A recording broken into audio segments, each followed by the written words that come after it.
Title of the current topic is Experimental Investigation on Dynamic Characterization of Equi Proportionate Silt Sand Range Pond Ash at High Strain. Usually coal ash being as industrial waste material generated as a byproduct in course of production of electricity by coal combustion.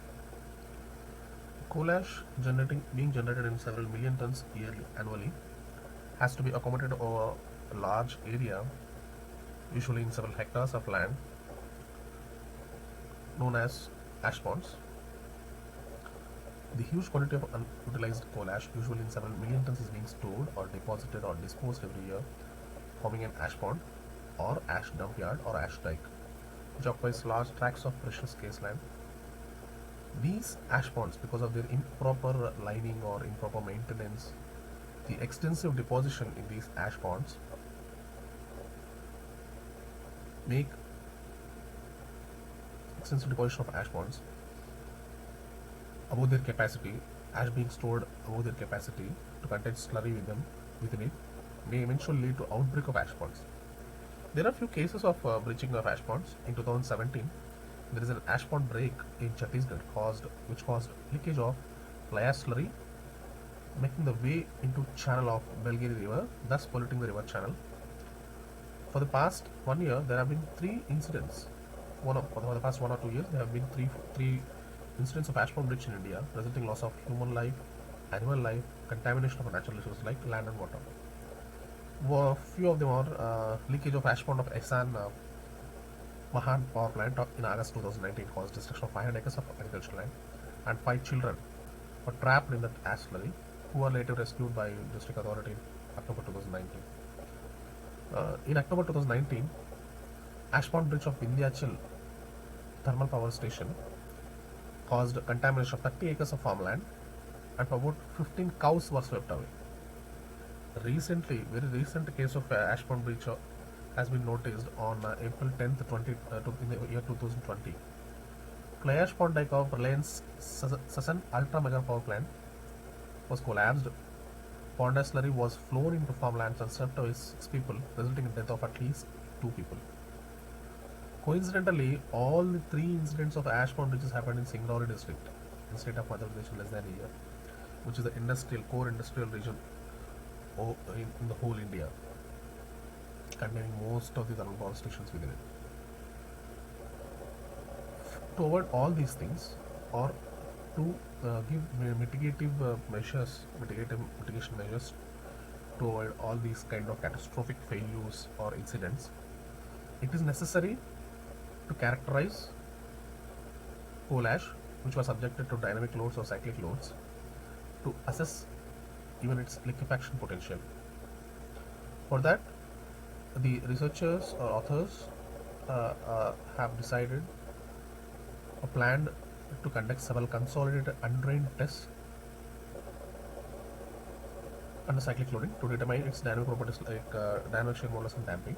For this, pond ash has been collected from Thalche Thermal Power Station, Angul district, which comes in moderate seismic intensity, that is seismic zone 3. As samples were collected at a depth of 0.5 meters below the ground surface. Multiple sets of consolidated undrained cyclic tests were performed on the collected pond ash samples. Specimen was prepared with a size of 50 mm diameter by 100 mm diameter, 100 mm height, using conventional moist damping method. Dynamic shear modulus and damping ratio of ponders were calculated using the equations stated in the poster from 1 to 3. First equation is to find out Young's modulus. Second one is to find shear strain.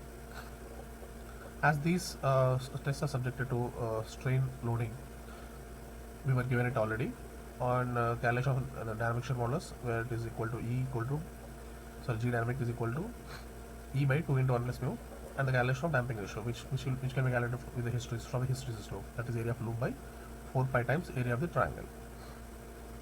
From figure 1, we can see the flowchart of sets of cyclic triaxial tests performed on pond ash. Few parameters varying or effect of with the effect relative compaction, effective confined pressure, frequency. Coming to the results and discussion, with the progress of cyclic loading on pond ash specimen, pond ash specimen has noticed to be lowered in its stiffness, which in turn causes decrease in the area of hysteresis low. The area of hysteresis loop results in again the decrease of damping ratio also. Also from figure 2, we can see typical variation of derivative stress with mean effective stress, where that is with the starting of effective confining pressure. At the end, by the end of this test, we can notice there is a loss of effective stress becoming zero. Thus, we can state that sample has reached its failure point. And typical variation of a hysteresis loop can be seen in figure 2. Also, from table 1, we can see the number of cycles required for liquefaction with the varying parameters of effective confining pressure, relative compaction, frequency, with the varying shear strain. Shear strain has been varied from 0.6% to 1.35%. From the table, we can notice that with the increasing shear strain, for any case of the test, we notice that there is decrease in there is decrease in number of cycles required for liquefaction. It means at high strains, sample fails quickly within early cycles of loading. Same way, we can notice that 50% of decay of dynamic shear modulus occurs within 5 to 20 cycles of loading.